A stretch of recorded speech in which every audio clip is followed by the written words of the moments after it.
आ गए तुम शेखर? हाँ। गुड। बस इतना ही? और कुछ बोलोगी नहीं?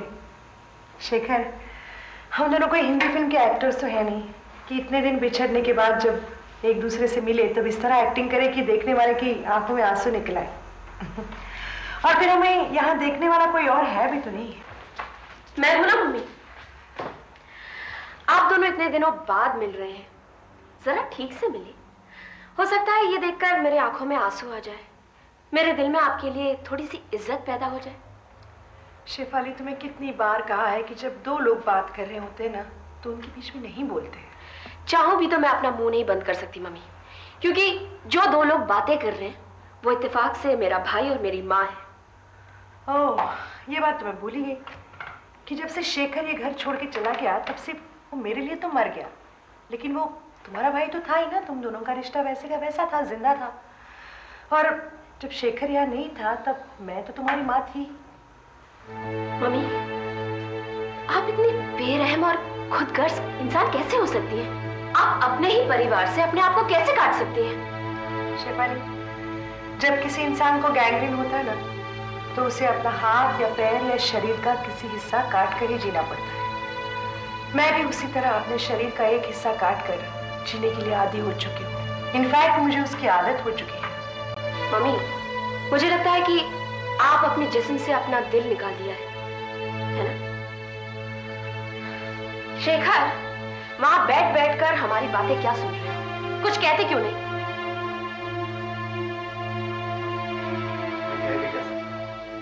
हाँ शेखर, तुम बिल्कुल सही हो। तुम कह भी क्या सकते हो, है ना? क्योंकि तुम्हें यहाँ आने के लिए मैंने तो मजबूर नहीं किया है। तुम यहाँ शायद इसलिए आए हो क्योंकि तुम्हारे पापा ने तुम्हारे हाथ पैर जोड़े हैं। तुम्हें ये कहा है कि देखो, एक इंसान को अपने परिवार के साथ जीना चाहिए, भले उस परिवार में उसका दम क्यों न घुटे, है ना? कि कुछ भी हो जाए, आखिर खून का रिश्ता खून का होता है, उसे इस तरह ठुकरा कर इंसान जी नहीं सकता। तुम ठीक कहती हो मम्मी। अगर वो ना होते तो शायद आज मैं यहाँ पे होता ही नहीं, है ना? शेखर, तुम्हारे पापा के साथ ना एक अजीब सी प्रॉब्लम है। वो दुनिया को हमेशा वैल्यूज, मोरल्स, संस्कार, इन सब के बारे में बड़ी बड़ी बातें सुनाते रहते। इसलिए नहीं क्योंकि उन सब में वो खुद यकीन करते हैं, बल्कि इसलिए क्योंकि उन सब चीजों को उन्होंने आज तक कभी अमल में लाया ही नहीं है। इसलिए वो जानते ही नहीं है कि इन सब चीजों का पालन करना इंसान के लिए कितना मुश्किल होता है। मतलब इंसान को कितना सब्र करना होता है, इंसान को अपने आप को कंट्रोल करना होता है, कितने सैक्रिफाइसेस करने पड़ते हैं। और आपके साथ प्रॉब्लम ये है मम्मी कि आप अपनी जिम्मेदारियां पापा के सर पर डाल देती हैं, खुद तो गिल्टी फील होने से बच जाती हैं और रिलैक्स होती हैं, दूसरों को तकलीफ में डालती रहती हैं और मजा लेती रहती हैं।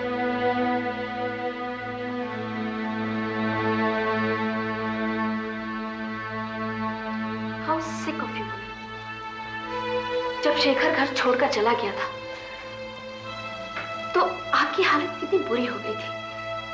रात को नींद नहीं आती थी आपको, और जब वो वापस आ गया है आप उसको ऐसे ट्रीट कर रहे हो।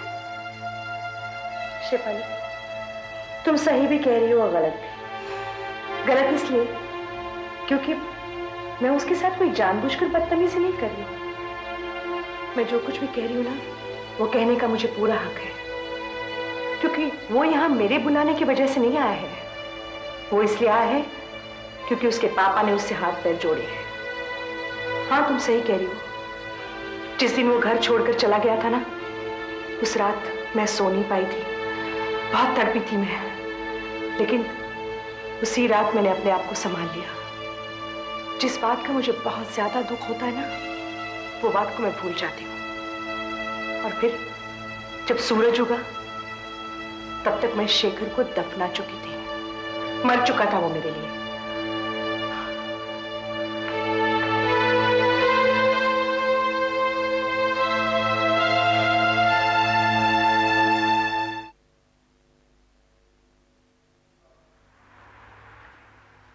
प्रीति,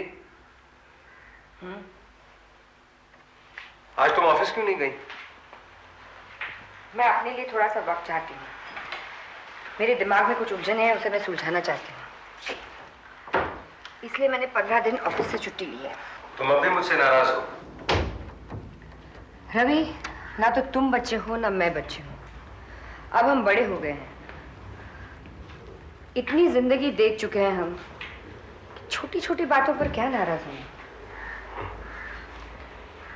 तो अगर तुम मुझसे नाराज नहीं हो तो फिर इतनी चुप चुप क्यों हो? बात क्यों नहीं करती तुम मुझसे? मैं बात नहीं करती इसका मतलब ये नहीं कि मैं गुस्सा हूँ। और गुस्सा वैसे भी जितनी जल्दी चढ़ता है इतनी जल्दी उतरता भी है। लेकिन रवि, फिलहाल मैं इमोशनली इतनी डिस्टर्ब्ड हूँ कि मुझे नॉर्मल होने में थोड़ा सा वक्त लगेगा। इसमें मेरी क्या गलती है प्रीति? इसमें तुम्हारी गलती नहीं है, किसी की भी गलती नहीं है। हमारे साथ जो कुछ भी हो रहा है हमारे आसपास के हालात की वजह से हो रहा है, जिन्हें हम बदलने के लिए कुछ भी नहीं कर सकते। क्यों नहीं बदल सकते प्रीति? आखिर हम दोनों इन हालात से गुजर रहे हैं ना। वो इसलिए कि हम दोनों जैसे हैं वैसे एक दूसरे को एक्सेप्ट करने को तैयार ही नहीं। तुमने मुझको लेके जो ख्वाब बुने थे, तुम चाहते हो कि मैं बिल्कुल वैसे ही बन जाऊं, और मैं भी यही चाहती हूँ कि तुम भी वैसे ही बन जाओ जैसे मैंने तुम्हें चाहा था। लेकिन प्रीति, ये ख्वाब तो हमने साथ साथ देखे थे ना। ये ख्वाब हमने साथ साथ देखे थे और एक ही वक्त पर देखे थे, लेकिन हमने अलग अलग ख्वाब देखे थे। जिस क्षितिज को तुम देख रहे थे वो मेरी नजर में ही नहीं आया कभी।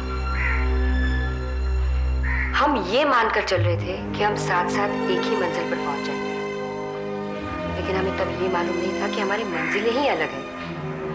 और हमें ये भी नहीं पता कि अब हम इन अलग अलग मंजिलों पर भी पहुंच पाएंगे या नहीं। तुम जानती हो हम अपनी अपनी मंजिल तक क्यों नहीं पहुंच पा रहे हैं? क्यों? शायद इसलिए कि हम एक दूसरे को उल्टी दिशा में खींच रहे हैं। तो क्यों ना डिसाइड करें कि आज से हम ऐसा नहीं करेंगे। एक दूसरे को अपनी अपनी मंजिल तक पहुंचने से रोकेंगे नहीं, एक दूसरे का सहारा बनते हैं, एक दूसरे की मदद करते हैं, पूरी छूट दे देते हैं। हाँ? तुम जानते हो ये तुम क्यों कह रहे हो? इसलिए कि आज मैं घर पर हूं। अगर मैं ऑफिस में होती तो तुम कुछ और ही सोचते। नहीं प्रीति, मैं ऐसा इसलिए कह रहा हूं क्योंकि शोमू सेन मुझे डिस्टर्ब करता है। डरता हूं उससे, सोचता हूं कहीं मैं तुम्हें उसके हाथों खो ना बैठूं। क्या तुम मुझ पर इतना ही भरोसा करते हो रवि? नहीं, मुझे खुद पर भरोसा नहीं है प्रीति। I am a loser. मैं हमेशा हारता आया हूं। जीतना क्या होता है ये मैंने कभी जाना ही नहीं, और ना ही कभी मैंने जीतने की कोशिश की। बचपन से ही मेरे में वो किलर इंस्टिंक्ट नहीं था। सामने वाले को देखकर मैं सोचता था कि अगर वो मुझसे हार गया तो वो क्या सोचेगा, क्या महसूस करेगा वो। फिर मैं उसे जीतने देता। हमेशा ऐसा ही हुआ मेरे साथ, खेल के मैदान में, पढ़ाई में, दोस्तों के बीच। प्रीति, जिंदगी का हर कदम एक चुनौती होता है, और मैंने तरक्की की राह पर सिर्फ इसलिए कदम नहीं बढ़ाए क्योंकि मैं किसी भी चुनौती को स्वीकार नहीं कर सकता था। सिर्फ एक ही चाह थी, तुम। पहली नजर में मुझे तुमसे प्यार हो गया और मैंने तय कर लिया कि तुमको तो मैं पाकर रहूंगा। मैंने तुम्हें पाया, तुमसे प्यार किया, तुमसे शादी की, तुम पर अपना हक जताया, और इसीलिए अब मुझे डर लगता है कि कहीं शोमू सेन तुम्हें मुझसे छीन ना ले। क्योंकि प्रीति, अगर मैंने तुमको खो दिया तो मेरे पास कुछ नहीं रहेगा। न तुमने मुझे खोया है न कभी खोगी।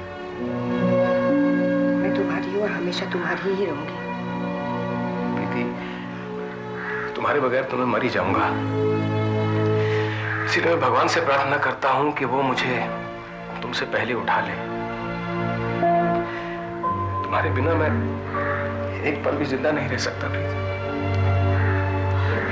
मुझे तुम्हारी जरूरत है प्रीति। मुझे तुम्हारी जरूरत है।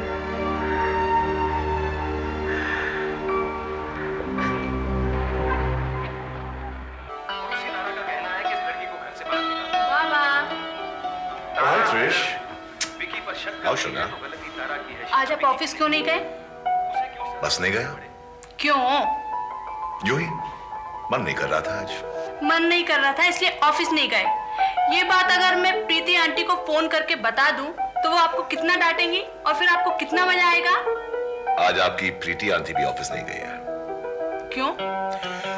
शायद उसका भी मन नहीं कर रहा था ऑफिस जाने के लिए। क्या बात है पापा? कुछ भी तो नहीं। मैं सोच रहा हूं मैं बहुत काम कर लिया हूं। अब जी चाहता है कि घर पर आराम से बैठूं, किताबें पढूं, दुनिया भर की सैर करूं और तुम्हारे साथ ज्यादा से ज्यादा वक्त गुजारूं। क्यों? देखो शोना, तुम 18 साल की हो गई हो। चंद दिनों में तुम्हारे कॉलेज की पढ़ाई भी खत्म हो जाएगी। फिर तुम किसी से प्यार करने लगोगी और फिर चली जाओगी। कहाँ? अपने घर। लेकिन बाबा मेरा तो घर यही है ना। शोना, तुम शादी कर लोगी और फिर बाबा मैं कभी शादी नहीं करूंगी। मैं सारी जिंदगी आपके साथ रहूंगी, आपकी देखभाल करूंगी और ना कॉलेज खत्म करके मैं आपका ऑफिस ज्वाइन कर लूंगी, सीए करूंगी और फिर आपकी कंपनी का काम देखूंगी। कुछ अगर रह जाए तभी तो तुम काम कर पाओगी। बाबा आप ऐसी बातें क्यों कर रहे हैं? I don't know. पता नहीं शोना। प्रीति आंटी भी ऑफिस नहीं गई है और बाबा भी। जरूर कोई प्रॉब्लम है। किससे पूछूं? शायद प्रीति आंटी से। हाँ दादा, बताइए किसको खत लिखना है? जरनैल सिंह। लेकिन उसने आपके पिछले खतों का जवाब दिया। इनफैक्ट उसने मेरे 3 खतों का जवाब नहीं दिया। फिर? कोई बात नहीं, फिर भी हम उसे खत लिखेंगे जब तक वो शर्मिंदा नहीं हो जाता या मेरे खत का जवाब नहीं देता या फिर क्या? या फिर उसके घर वाले तंग आकर मुझे ये नहीं बता देते कि जरनैल सिंह मेरा दोस्त अब इस दुनिया में नहीं रहा। ओफो दादा। हाँ प्रीति, जब आदमी बूढ़ा होने लगता है तो धीरे धीरे उसके दोस्त यार, उसके कोलीग्स, उसके चाहने वाले उससे बिछड़ने लगते और ये सब सहने की उसको एक आदत सी पड़ जाती है। उसे एहसास होता है कि वो उनसे ज्यादा लकी है। बेटा वैसे ही मैं भी लकी हूं, भगवान ने मुझे थोड़ा सा एक्स्ट्रा टाइम दे दिया जीने के लिए। दादा प्लीज अब ऐसा मत कहिए, आप हमसे ज्यादा जिएंगे। देखिए ना, आप इतने यंग लगते हैं और आपकी हेल्थ भी, लगता नहीं है कि आप रिटायर्ड पुलिस ऑफिसर हैं। बिल्कुल बेटा, वो तो इसलिए क्योंकि मैं अपनी डाइट और अपनी एक्सरसाइज के मामले में बहुत स्ट्रिक्ट हूँ। हाँ बहू रानी बिल्कुल ठीक कह रहे हैं। अब इनके बढ़िया खाने का दिल करेगा ना तो हमको तनिक सा टाइम देना पड़ेगा ताकि बहू रानी सब्जी काट के हमको दे दे। अरे बहू रानी का मात्र हाथ लग जाने से सब्जी इतनी बढ़िया हो जाती है और फिर लोग बातें करते हैं, देखो सत्ती सिंह कितना बढ़िया खाना पकाते हैं। लेकिन सत्ती सिंह आज ये काम तुम अकेले करोगे क्योंकि प्रीति ने डैडा के लिए बहुत सारे खत लिखने हैं। जाओ। अरे ये सब काम करने के बाद भी हम खत लिख देंगे, इसमें क्या बात है। और जहां तक रही हमारे सत्ती सिंह की बात, तो सत्ती सिंह अपने खुद का लिखा हुआ नहीं पढ़ पाते। वाह बहुत अच्छे, बहुत बढ़िया बोले दादा। हाँ, सत्ती सिंह अपना ही लिखा नहीं पढ़ा सकता। अरे ये 4 दिन से बहू रानी का हाथ में आ गई है कि तू हैंड राइटिंग की पहचान ना भूल गए। ऐ सत्ती सिंह, तुम मुझे धमका रहे हो? हाँ? तुम हमके नाराज की हो इसलिए हम तुमको धमका रहे हैं। ओफो बस भी करो दादा, मैं एक काम करती हूँ, मैं इसके लिए सब्जियां काट के देती हूँ ताकि ये खाना पकाना शुरू कर दे, फिर मैं आपके खत लिख दूंगी। हाँ देखो, ये हुई ना काम की बात। हाँ, त्योहार के लिए ई काम की बात इसलिए हुई क्योंकि त्योहार की बात मान ली गई। देखो दादा, सबसे पहले आता है पेट। अगर पेट भरा हुए तब ही तो पता लगेगा ना कि राइटिंग अच्छी है कि बुरी है। अरे पेट ही खाली होगा तो किसको खत लिखोगे? हैं अपने रिश्तेदारन को, दोस्तन को, और फिर कहा लिखोगे कि हमरे पेन में इंक ना ही है? ये देखो, ये सब्जी कट के तैयार हो जाए तो हमको आवाज दे देना, फिर वो तमाशा हम खुद ही कर देंगे। हाँ जा रहे हैं। हाँ जाओ। दादा, आप दोनों तो बच्चों की तरह लड़ते हो। और क्या कर सकते हैं बेटा, दोनों घर में अकेले रहते हैं, एक दूसरे के साथ मजाक करते हैं, खुश रहते हैं। लेकिन बेटा, तुम्हें इस घर में देख के बहुत अच्छा लगता है।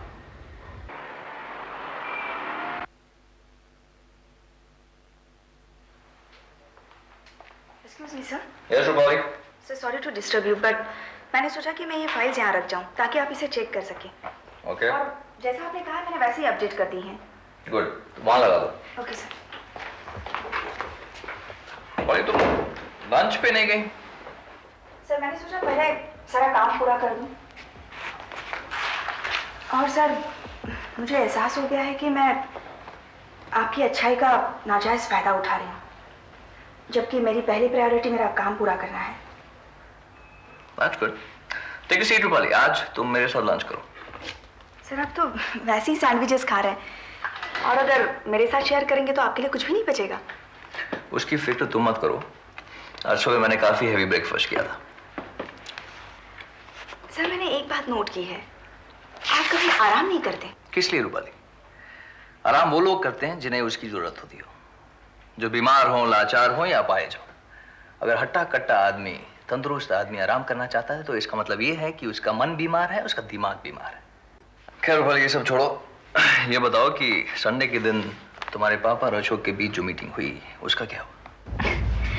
मैं आपको अपनी हर पर्सनल बात बताती हूँ। पता नहीं मैं आप पर इतना भरोसा क्यों करती हूँ। आई एम प्रिविलेज्ड रूपाली, और यकीन मानो तुम मुझ पर भरोसा कर सकती हो। बताओ क्या हुआ? सर पता नहीं मैं कैसे और क्या समझूं। अशोक बहुत ही डिफरेंट है, और मैं एक बड़े फैमिली में, मॉडर्न फैमिली में बड़ी हुई हूँ, जहाँ पर रीति रिवाजों और उसूलों के लिए हमारे मन में रिस्पेक्ट तो है, पर उन बातों को लेकर हम इलॉजिकल या फिर फैनेटिक नहीं है। पर अशोक एक बहुत ही नैरो माइंडेड फैमिली से बिलोंग करता है। I don't think so Rupali. Sir वैसे तो वो बहुत ही अलग है,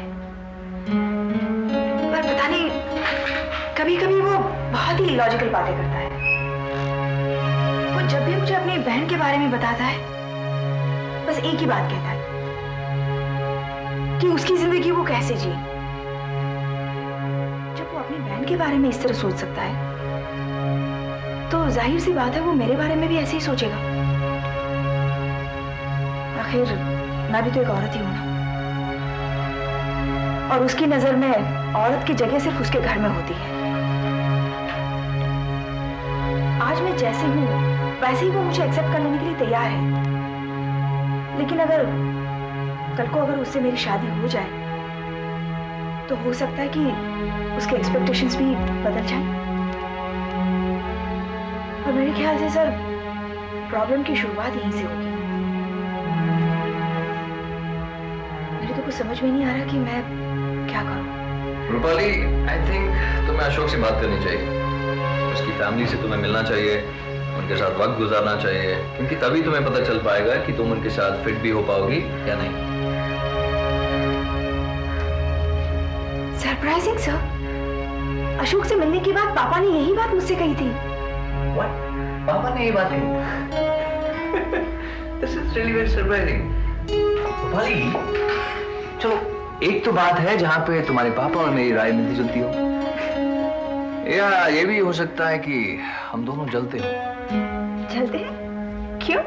किसी और के हाथों तुम्हें खो देने के लिए।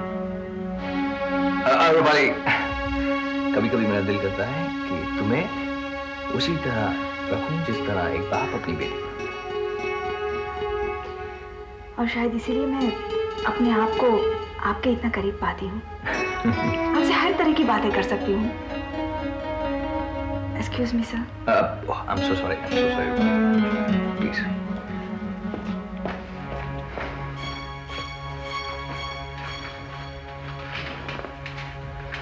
सब्र से काम लो हरी दीवानी, तुम्हें उसका दिल जीतना है, पटाना नहीं है। बहुत नाजुक है वो, और सोच समझ कर हर कदम उठाओ। जल्दबाजी में काम बिगड़ भी सकता है। The pot of gold at the end of horizon is very inviting, Harish Gidwani.